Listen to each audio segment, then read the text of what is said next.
আপনি এক Google drive থেকে অন্য গুগল ড্রাইভে কিভাবে আপনার ফাইল ট্রান্সফার করবেন। ব্যাপারটা খুবই সহজ, পুরো ভিডিও দেখলে বুঝে যাবেন। তো প্রথমে আপনার ফোন থেকে আপনার যে গুগল ড্রাইভ অ্যাপ্লিকেশনটা আছে সেটাকে ওপেন করে নেবেন, ঠিক আছে। আমি এখান থেকে আমার গুগল ড্রাইভ অ্যাপ্লিকেশনটা ওপেন করে নিলাম। এখানে দেখতে পাচ্ছেন যে ছবি, ভিডিও, অডিও এরকম দেয়া আছে, 4টা ফাইল দেওয়া আছে। তো এটা আমরা অন্য একটা ড্রাইভের মধ্যে নেব। তো কর্নারে খেয়াল করুন প্রোফাইল পিকচার, এটার মধ্যে ক্লিক করবেন। এটার মধ্যে ক্লিক করলে আপনার ফোনের যত ইমেল খোলা আছে সবগুলো চলে আসবে। দেন আপনি যে ইমেলটাতে ট্রান্সফার করতে চান সেই ইমেলটা সিলেক্ট করবেন। আমার ক্ষেত্রে আমি এই ইমেলটাতে ট্রান্সফার করব ছবি, ভিডিওগুলা। তো আমি এই ইমেলটা সিলেক্ট করবো, ঠিক আছে। দেখতে পাচ্ছেন আমি কিন্তু ডান দিকে কর্নারে ওই ইমেলটা সিলেক্ট করে নিছি।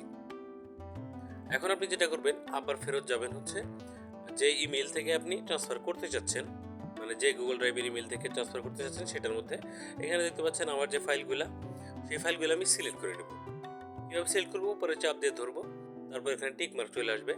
খালি যে গোল বক্সগুলো দেখতে পাচ্ছেন এগুলোর মধ্যে যদি আপনি ক্লিক করে ধরেন তাহলে সবগুলোই সিলেক্ট হয়ে যাবে। আপনি একটা একটা করে বা একবারে অনেকগুলো সিলেক্ট করে দিতে পারেন, ঠিক আছে। যেমন আমি এখানে সিলেক্ট করে দিছি। যদি বড় ফাইল হয় তাহলে কম কম দেবেন, আর যদি ছোট ফাইল হয় তাহলে অনেকগুলো একসাথে সিলেক্ট করে দিতে পারেন। এখন আপনি 3 ডটে ক্লিক করবেন, ডান দিকে কর্নারে দেখতে পাচ্ছেন। 3 ডটে ক্লিক করে দেওয়ার পর এখানে একটা অপশন দেখতে পারবেন, সেন্ড এ কপি। সেন্ড এ কপির মধ্যে আপনি ক্লিক করে দেবেন, ঠিক আছে। তারপরে এখানে দেখতে পাচ্ছেন যে আপনি যে সমস্ত ফাইল সিলেক্ট করছেন সেই সমস্ত ফাইলগুলো কিন্তু এখানে দেখাচ্ছে। এবং নিচে যদি খেয়াল করেন এখানে একটা অ্যারো দেখতে পাচ্ছেন এবং অ্যাকাউন্ট লেখা দেখতে পাচ্ছেন। এখানে আপনি সিলেক্ট করবেন যে কোন অ্যাকাউন্টে আপনি ট্রান্সফার করতে চাচ্ছেন। আপনার ফোনে অনেকগুলো জিমেল থাকতে পারে, যেমন আমার ক্ষেত্রে আমি এই জিমেলটাতে ট্রান্সফার করতে চাচ্ছি।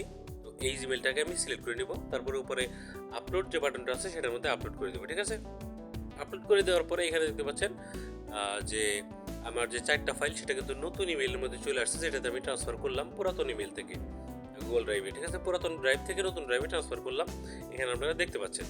এখন আপনি চাইলে পুরাতন যে গুগল ড্রাইভের ফাইলগুলো আছে সেগুলো কিন্তু ডিলিট করে দিতে পারেন।